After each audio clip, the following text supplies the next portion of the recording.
Greetings everybody, welcome to the economics video, the first economics video. So let us begin. In November 2022, the estimation that the world population would reach 8 billion people came to pass, and the news of this development broke the internet and the media. With all the excitement for the exponential population increase, one question remains in the minds of many, and it is bound to be in people's minds till the end of this world. So this question has been there for a very long time, even before the century. This question is, how are we going to balance the share limited resources, goods and services amongst ourselves, such that each and everyone gains maximum satisfaction of their needs and wants? This is known as the economic problem. The dilemma is that the resources are limited, but needs and wants are unlimited by nature. These unlimited needs and wants introduce the idea of demand, and people from this current population are not going to be able to get what they want every time, even if their demand is urgent. This introduces the idea of opportunity cost, and we have professionals called economists who assist in decision making to ensure that limited resources are utilized efficiently for the satisfaction of human needs and wants, considering the factors that give the rise to inequality and opportunity cost. With all these ideas in mind, the field of economics was established.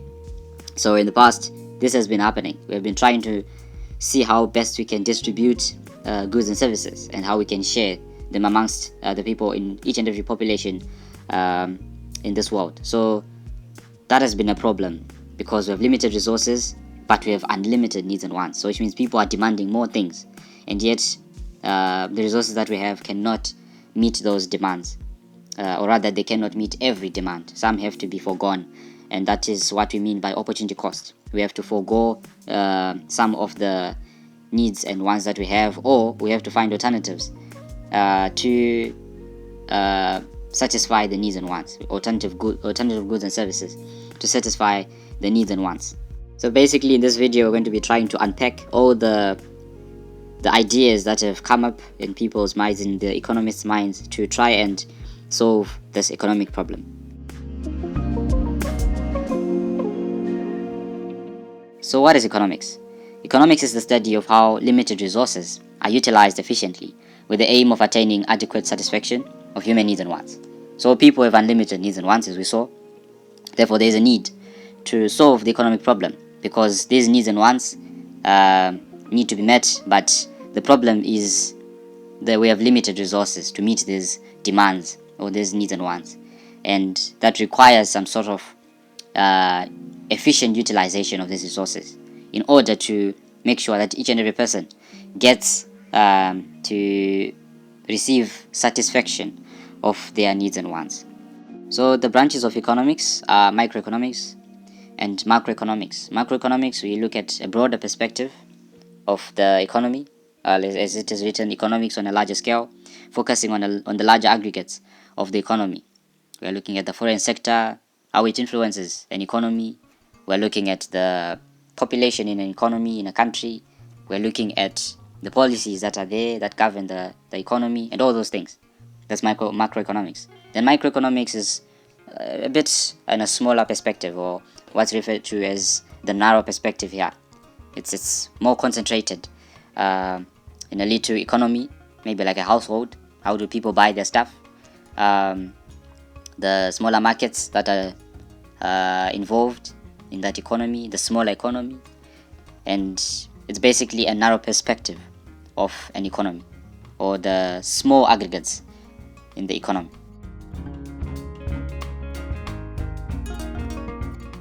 So on the previous slide, you saw that there were three basic questions that were listed, which are what, how, and for whom. And these help us to understand what's happening in an economy. So for the whom, we're going to start with the whom, which represents the human beings, the ones who we refer to as economic agents, which are households, the families, and people who live in a house, just limiting the size of the consumers with needs and wants. The government, and then the companies or firms that are involved in the economy, then the foreign sector. These have their own needs and wants, and they have their own contributions in the economy. So those are the part where we have the whom. And then these people have needs and wants, which means they demand a certain goods and services to satisfy their needs and wants. And where do these goods and services come from? They come from the limited resources, the scarce resources that are not normally found. And we have summarized these in economics into 4 factors of production, called them factors of production, which are land, labor, capital, and enterprise. Land is the pre-existing gifts of nature, marine resources, minerals, farming land, and so forth. Then we have labor, which basically talks about the human resources in the production of goods and services, those that use their brains to create these production systems and all those, and to even design the goods and services relative to the needs and wants, the requirements and the demand that's on a market, which we're going to see later on. And then we also have those who do the hard work, those that are involved in the industries to produce these goods and services. And then we have capital, which is represents the man-made resources. Mainly capital, we talk of the machines, buildings, equipment, which are used in production. So it's basically the investments that are put into the production process that are actually man-made. And then we have enterprise, which is a combination of the other factors of production, the land, labor, and capital, converting them to produce goods and services. So we then use the land, the natural gifts, the human resources, and the man-made resources, and convert them into the goods and services that are being demanded by the human beings, by the economic agents. Some of the economic agents are actually involved in this process of what we call production. The green arrow that's pointing towards the top left corner, and that production talks of the efficient utilization of the resources, of the limited resources, using them efficiently, making them bring out the required maximum satisfaction, basically, that we need. So these goods and services that are being produced by the efficient utilization of resources, of the limited resources, of the scarce resources, have to be satisfactory to the human needs and wants, or to the economic agents. So we then have the production, which gives us the goods and services, and then the goods and services are then supplied to the human needs and wants, to the human beings, to the economic agents. And then these human beings then buy them, and then they then get to satisfy their human needs and wants, and that cycle continues. New needs and wants come up. Remember, they're unlimited, they will always come up. So we can do away with the production, we can do away with the provision of goods and services, but the demand is always there. The demand will never go away. So long as the population increases, and so long as there is a population, as long as we have human beings, there is always going to be a need and a want for the provision of these goods and services. Hence, there is a need for this production to take place, and also the efficient utilization of these scarce resources has to take place to satisfy all the human needs and wants. Otherwise, there's going to be a problem, a very big problem, if these needs and wants are not satisfied.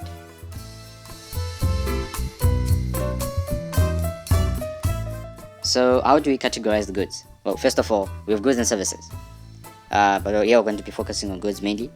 But the services are not tangible, and they can include what we're doing right now. I'm giving you some information on economics. That's a service. It's not tangible, but you're receiving something. And the vlogs that you watch on YouTube, that's a service, that's entertainment. You cannot touch the entertainment, but you can feel the emotion that comes with the entertainment, and that satisfies your emotions, or it's a stress reliever and all that, and that's a service. It's providing you with something. You need it to achieve something, and it's not tangible, but it's actually helping you with something, with a need or a want. So with the goods, a good is an inherently useful and relatively scarce item produced from mechanical, basically physical, or natural activities, which provides utility and satisfies human wants. So we have inherently useful. You can substitute that with provision of utility. Basically, utility will just cover that inherently useful part, and it also covers the satisfaction of needs. That's where utility comes in. And then a bad is contrary to this definition. So whatever you hear from this definition, for a bad, it's opposite of what's in this definition. And then the types of goods in economics, and the examples, we have economic goods, which are limited and are made from scarce resources. for example, shelter, electricity, and the food that I was talking about. So the economic word, that's an adjective. English, that's an adjective. So it is describing the goods as those that are able to be used to be produced from the efficient utilization of resources, and they are there to satisfy the needs and wants. Remember, we need shelter for protection. We need electricity. Nowadays, electricity is actually utility. It's actually something that we should rely on as a good, because most of the things that we need, that we use in our houses, in our workplaces, wherever we are, most of the things that we now use need electricity. They're electrical appliances. So electricity has become a need, actually. So we have these goods to satisfy that need for electricity. And then we have non-economic goods. These are unlimited and freely available. They are not made from scarce resources. The resources are always there. They are not limited. We have limited need, like for example with air and water in the ocean. We need water to stay hydrated. We also need air to breathe, and we get it every time. Of course, there are places where air is polluted, but it's always there. We need it and we get it. So it's unlimited in supply, but also we have unlimited needs of it. So it's balanced. It's like a balanced equation. There's no one who is compromised. Whereas with economic goods, you have limited resources, but you have unlimited needs and wants, which is a recipe for compromise in some people's cases. And then we have public goods, and these are accessed and consumed by the public. For example, public roads and airplanes or aeroplanes. We have these for public access, and you can book an airplane. Anyone can can enter an airplane, just need to book and all that. That's where that booking part, that booking process, that's another way of managing the economic problem. And public roads, yeah, people use them, but you have to have a car, you see. So it's not everyone who uses the road, but it's there, it's for the public, but not everyone uses it, which is another way of managing the economic problem. Then we have economic bad, which gives negative utility, and it's very unpleasant, like garbage and noise, even misinformation, all these things that are just unpleasant and don't give any satisfaction, and they don't require any efficient utilization of resources. Resources are underutilized. Everything is coming in the opposite form of what is actually required or what has been desired. It's actually referred to as an economic bad, which is the opposite of the economic goods, or the goods that we have been looking at from the definition.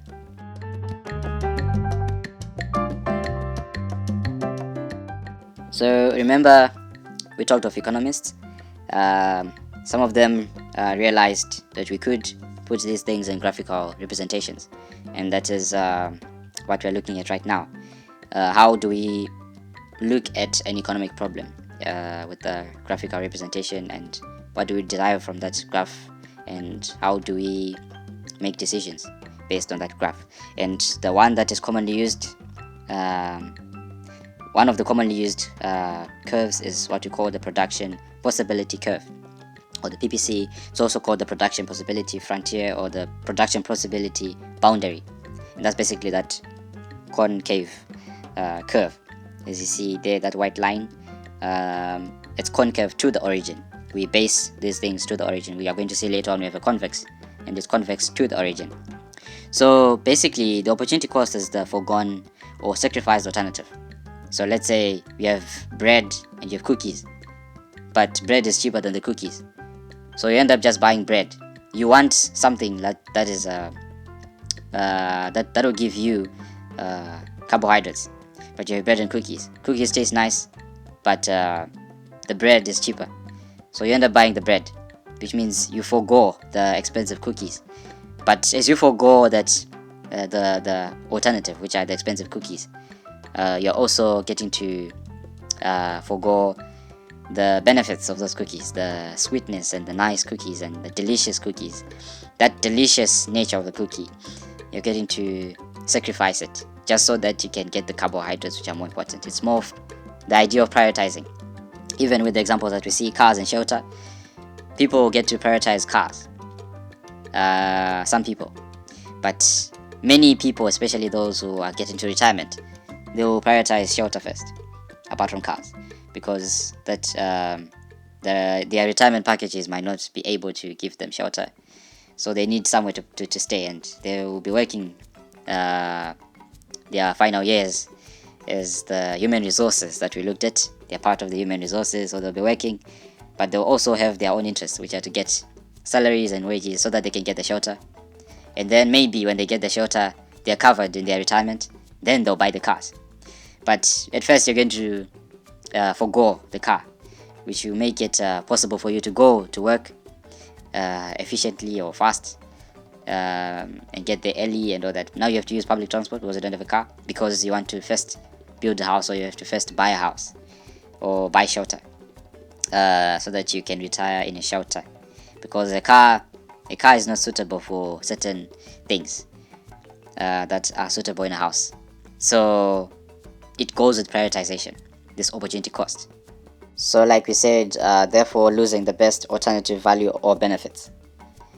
So therefore the production possibility curve or frontier is a graphical representation of the use of resources in an economy to produce two goods in terms of their quantities. Like the cars on that axis, we're looking at the quantities of cars in that axis, and then for the shelter, it's the quantity of shelter in the axis there that is produced. And then this curve helps us to manage the economic question when it comes to a good and the relative opportunity cost. So let's say we're looking at cars, the opportunity cost will be the shelter. Or if we're looking at shelter, the opportunity cost will be the car, because we have foregone the other, or we have sacrificed the other so that we can get the other one. Or you get the point. We get shelter but we sacrifice cars. So, or we get cars and then we sacrifice shelter. But they might be made or from the same material, from similar material. So we are trying to select a better alternative according to our priorities. With the use of this curve, all factors of production should be constant, which we have the Latin phrase for that, which is ceteris paribus, which means all things being constant. So we have put the factors of production to be constant so that we can analyze this according to the goods, and mainly concentrating on the effect of the goods and the priorities of the people in that economy. And it is not possible to increase the production of one of the two goods without reducing the production of the other good, because they are using similar resources, therefore, or rather they're using the same resources. But now the question is, where are these resources allocated? That's why we are saying one has to be reduced so that the other one is increased. The production of one has to be reduced for the other production to be increased. It's because of the allocation of the limited resources. They cannot be used at the same time, except in certain cases, which is not really possible in this world. And then in almost all cases, the production possibility curve or the production possibility frontier of an economy is always concave to the origin, as shown on the diagram. It's not constant most of the time, and it's not it does not have a decrease in opportunity cost. Most of the time it's an increase in opportunity cost, as we shall see in some slides to come. Okay, so now let's look at the curve and the 6 points that are there. So any point that's near those points, any other point will pretty much carry the same meaning as those points that are there. So we're just going to analyze those 6, and any other point that you see afterwards, as long as it's falling near those other 6 points, you can at least find your way, or rather find the meaning of that point, that extra point. So from the origin where those 2 zeros are to where the curve is, or to where the frontier or the boundary is, the white line, that region represents the amount of resources or the production capacity of an economy. So which means the resources end where that curve is. So let us look at the points. Point A, resources are being used to produce cars, and there is no production of shelter in the economy. So the shelter is at 0 and the cars is at where A is. The amount of cars is there, but there is no shelter being produced.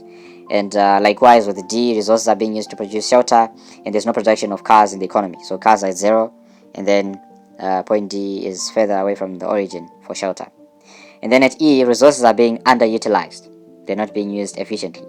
This point is inside the frontier, and the points that lie on the curve show where the resources are being utilized. So the boundary shows the maximum capacity of the economy to produce the goods that are shown, the axis, the cars and the shelter. So point E is below the economy's production capacity. So it's actually not using all its resources as it is supposed to be doing. It's not using them efficiently. It's actually limiting its use of the resources. This hypothetical economy of ours. Then at F, it is impossible to have a point there where F is. It's impossible to have a point above the curve, or rather above the frontier, because it shows that the quantity of resources being used at F is more than what is in the economy. So like I said, that frontier is the maximum, and as we go towards the origin, it's reducing. So that's the maximum amount of resources, or the maximum capacity of the economy to produce the goods and services. So anything beyond, it means that there is more than what's in the economy, which is impossible. Basically, you cannot have what you don't have, or rather you cannot say you have what you don't have. That's what F is trying to do here. So to make F true, the economy should grow so that the curve shifts towards F. We'll see that later in a question that is reserved after this video. Then at B and C, resources are being utilized efficiently. So that's pretty much the ideal position where B and C is. But point C is most ideal because it is almost in the middle of the curve, like where the curve is furthest, where it is bulging out the most. That is the ideal point, which is at C. It is almost in the middle of the curve, which shows a better balance of resources to produce both goods and the economy. So we almost have a balance of the production of shelter and the production of cars at point C. So anything close to point C is what we are trying to aim at. And B is also good, but it's sort of more to the cars than to the shelter. So that's basically how we look at these points.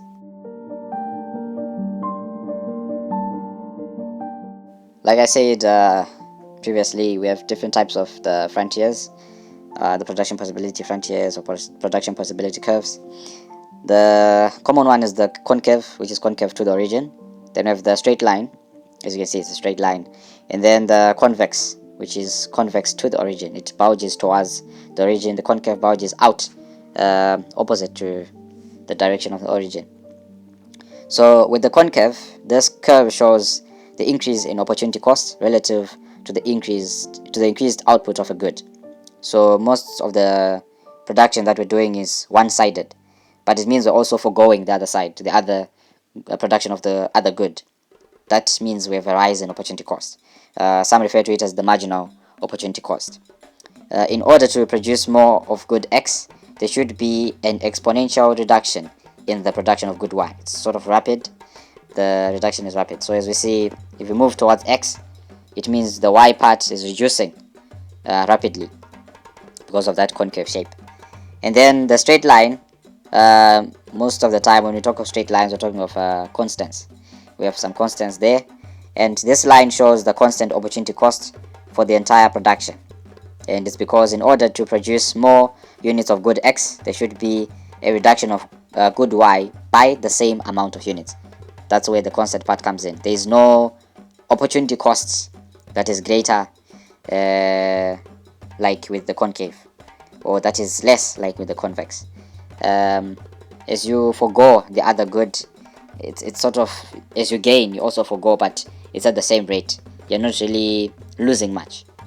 And then with the convex, this curve shows a decrease in opportunity cost. So we're not really losing much, we're just losing a bit. That's a decrease in opportunity cost. So we're not foregoing much, we're just foregoing a bit. Basically, it shows that less units of good Y are sacrificed in order to gain more goods of good X. So if we want to produce more of good X, we just shed off a bit of good Y. We're not really shedding off a lot. That's basically what the convex means.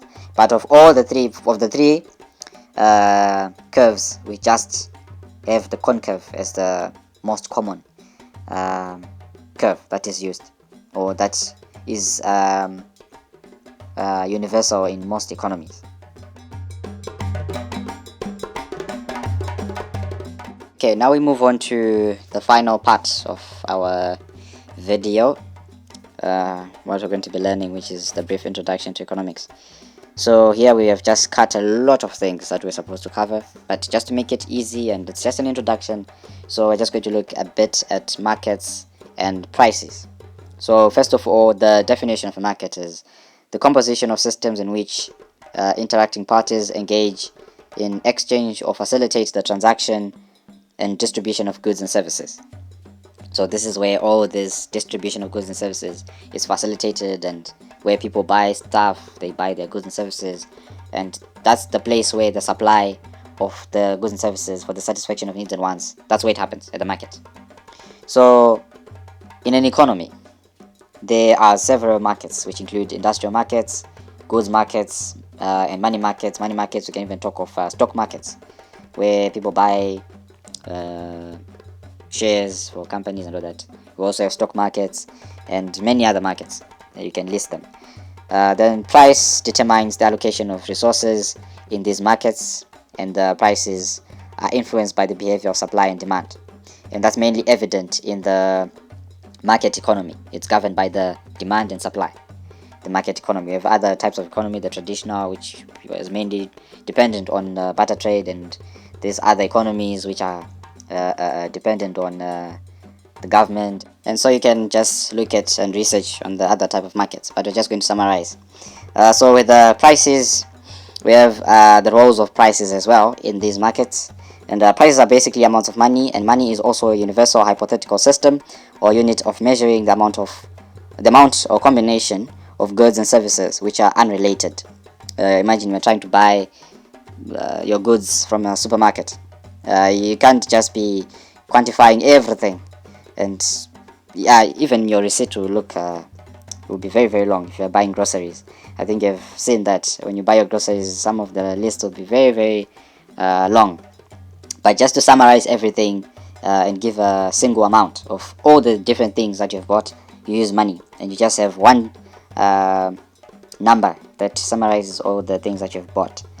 And that's what we mean by it being a universal hypothetical system or unit of measurement. It's hypothetical because it's a universal hypothetical system. We're just trying to say we are using it, but it's something that's it's some sort of fictitious, the system. We just put it so that we can at least have something that we can use as a unit of measurement for all goods and all services combined, so that we don't have to, and we all understand how money works. So it's better that way. It's universal now. And then we move on. Prices indicate the preferences of the consumers. So you can trace where the money is coming from, which market has the most money, which industry has the most money. You can trace that using prices. Where prices are sort of low and people are buying a lot, it means that industry is thriving, and you might actually get more consumers, which means people invest in that industry. Whereas where it's more expensive, you might get the rich people only, as we see with the other point, which says prices help with identifying where to allocate economic resources, as aforementioned, and the other one, which is price is a rationing device. So a rationing device because it awards limited goods and services only to those who can afford, and economists are facing the task of addressing the problem of inequality caused by this rationing device, apart from the economic problem. And those are the roles of prices. So basically, you're trying to say investing in the industries depends on the prices that are there. If these prices are going to promise that a firm or a company, which we looked at as an economic agent, or if the foreign sector is going to invest in a country, they look at the prices on the market, they look at the policies in the economy, they look at all those things, and that helps them to allocate their resources in the certain industries, the resources that they have in the certain industries that they feel will give them the maximum profit. That's one of the objectives of a firm, to its profit maximization. And prices play a role in the allocation of resources, and also it plays a role in the building of a society, because you see, social status is a very important thing, and somehow price prices play a role in that, because a status symbol is usually expensive, which means the prices are high. So for you to get that status symbol, you go for the goods that have high prices. So which means price has actually been playing a very critical role in status symbols and getting a status in the society. So that's a very, very critical task for economists to look into, and to see how best they can correct any problems that may be caused by prices, since they are very good at rationing, as a rationing device in the economy.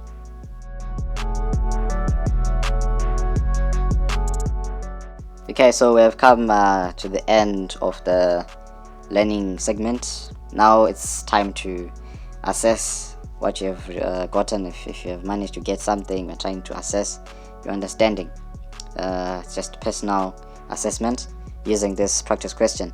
So we have the same production possibility curve that we had, but now we have new goods. We have food and clothes, and that we call it a shift, where the arrows are pointing to the blue line there. It's a shift towards the F. Remember, we're talking about F being impossible, so we want to see what's happening there, and that's stated in the question there. State whether F is still impossible or it is now attainable. You have to also look into that as you answer the question. But basically, you're just applying what we looked at previously with the cars and the shelter. You're just now applying it here, only that the scenario is sort of different, but it's testing how you are going to apply your knowledge, what you've received so far. And I think we have managed to look at a lot, and you will be able to answer this practice question. So pause the video and attempt that question, and then look at the answers that follow when you play the video again. As for me and the video, I think we are done. We are now done here. We'll meet next time as we continue with this series of economics. Cheers.